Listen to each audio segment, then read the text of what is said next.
Assalamualaikum warahmatullahi wabarakatuh. Halo teman-teman, kembali lagi nih sama saya. Udah kenal kan tentunya sama saya di podcast sebelumnya. Kalau belum kenal, kita kenalan lagi.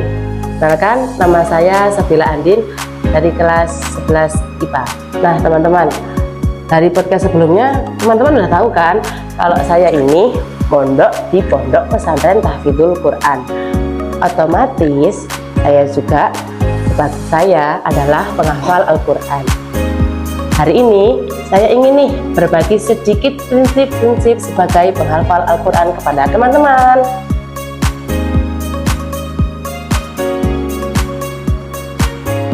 Oke, sebagai penghafal Al-Quran, prinsip yang pertama dan yang paling utama yang harus kita terapkan dalam diri adalah rasa ikhlas dan sabar dan rasa setia. Setia. Gini loh teman-teman. Kita ya hanya sebagai penghafal Al-Quran. Nabi Muhammad yang sebagai penerima wahyu Al-Quran saja, ketika mendapatkan wahyu, Nabi Muhammad bergetar peluh dan ketakutan. Tapi Nabi Muhammad awalnya nggak bisa baca teman-teman. Akhirnya belajar sedikit demi sedikit dengan penuh kesabaran, keikhlasan, dan kesetiaan. Maksudnya kesetiaan ini apa? Keistiqomahan ya. Jadi kita yang hanya sebagai penghafal Al-Quran juga harus lebih mempunyai prinsip itu dong untuk menghafal Al-Quran. Oke, cerita sedikit nih. Sebelum saya masuk pondok dulu, saya itu orang yang malas berusaha. Kalau udah gak bisa, ya wes, gak peduli. Tapi begitu saya masuk pondok pesantren ini, saya menjadi penghafal Al-Quran, semuanya itu hilang sirna ketika saya memulai hafalan dari juz 30 surat An-Naba. Rasanya itu ya Allah, susah sekali. Akhirnya 1 minggu mulai membaca 2 minggu akhirnya mulai hafalan. Itu rasanya sudah dapat 1 surat itu teman-teman, rasanya ya Allah, gini ya rasanya jadi penghafal Al-Quran. Tapi itu harus disertai dengan rasa sabar, rasa ikhlas, rasa istiqomah. Itu benar-benar gak boleh dilewatkan. Jadi kalau kita ingin jadi penghafal Al-Quran, kita harus mempunyai jiwa yang sabar, jiwa yang ikhlas, dan kita harus mempunyai rasa yang paling utama adalah rasa istiqomah yang tinggi. Oke, kita berlanjut ke prinsip kedua ya. Prinsip sebagai prinsip sebagai penghafal Al-Quran itu sederhana ya teman-teman. Gak banyak, gak panjang kayak artikel kayak apa, enggak. Hanya ada beberapa prinsip yang harus kita tanamkan dalam diri. Prinsip yang kedua, mensucikan diri dari hal-hal yang maksiat. Kenapa kok harus mensucikan diri? Karena Al-Quran ini kitab suci, kitab murni yang diturunkan langsung oleh Sang Ilahi. Jadi kalau kita sebagai penghafalnya itu berbuat maksiat, berbuat kejelekan, yang nggak masuk dalam hati nanti Al-Qurannya. Walaupun kita murojaah berkali-kali, kenapa ya kok Al-Quran ini nggak masuk di dalam hati? Apa karena aku kurang ini ya? Al-Quran nggak hanya di murojaah loh ya teman-teman. Tapi kita harus introspeksi. Kita sebagai penghafalnya, kita sebagai pemegangnya, harus introspeksi diri. Gimana caranya agar kita itu bisa suci untuk menerima kalam ilahi yang benar-benar mulia tiada tara ini. Ya dengan cara menjauhi maksiat, menjauhi hal jelek. Menjauhi maksiat yang gimana sih? Yang pertama, jangan menggunjing. Karena menggunjing itu perbuatan yang sangat Allah gak suka. Bahkan Allah itu menyetarakan membicarakan orang lain sama saja dengan memakan dagingnya. Ngeri banget kan teman-teman.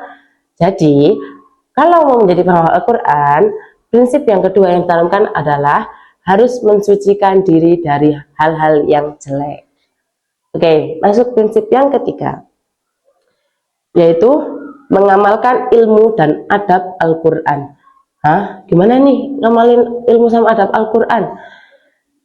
Al-Quran adalah kitab dari segala kitab, ilmu dari segala sumber ilmu. semua ilmu di dunia ini asalnya dari Al-Quran. Mau itu kimia, fisika, biologi, matematika, fikih, kita akhlak, semuanya ada dalam Al-Quran. Jadi gimana cara ngamalin Al-Quran? Ya dengan kita membaca, menelaah dalam Al-Quran. Wala taqrabuz zina, ya berarti kita jangan pacaran, karena dalam Al-Quran melanggar hal tersebut. Dalam Al-Quran ada perintah untuk birrul walidain, ya kita harus berbakti kepada kedua orang tua. Jangan malah kalau disuruh berkata, duh, gak boleh ya teman-teman, gak boleh ya dik. Nah, sebagai penghafal Al-Quran, 3 prinsip tersebut adalah hal yang pertama dan paling utama yang harus ditanamkan dalam diri.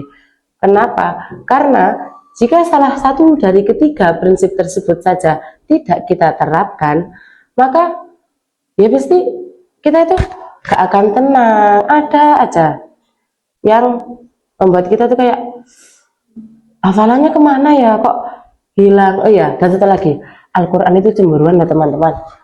Ditinggal sebentar saja dia sudah hilang, sebentar saja, gak lama-lama. Pondok pesantren saya liburnya cuma 2 minggu, itu 1 tahun 1 kali pas lebaran. Itu kalau saya di rumah tidak mengaji, tidak murojaah, masuk pondok hilang wis entah kemana. Padahal dalam 1 tahun itu hanya 2 minggu saya meninggalkannya, tapi dia langsung cemburu, dia pergi. Terus kita harus gimana kalau dia pergi? Ya dikejar lagi dong, masa dibiarin pergi? Perjuangan kita menghafal Al-Quran yang bertahun-tahun, masa dengan 2 minggu bisa hilang? Ya bisa. Kenapa? Karena Al-Quran itu cemburuan. Jadi kita gak boleh buat dia cemburu ya teman-teman. Kita gak boleh meninggalkannya apapun yang terjadi, dalam kondisi apapun. Wong Palestina saja loh, yang dibom, yang dibantai, di semuanya. Anak-anak Palestina dites Al-Qurannya masih lancar, masih maknyos bacaannya. Kalau dibandingkan saya nih, aduh, gak ada apa-apanya rasanya dengan mereka yang menghafal Al-Quran dengan dibom, dibantai. Nah saya duduk murojaah di sini, itu hafalannya masih kurang. Duh, itu loh hebatnya Al-Quran teman-teman. Karena Al-Quran adalah mukjizat tertinggi dan paling tinggi. Oke teman-teman, itu saja yang dapat saya sampaikan dalam prinsip-prinsip penghafal Al-Quran. Ketemu lagi ya. Assalamualaikum warahmatullahi wabarakatuh. Dadah.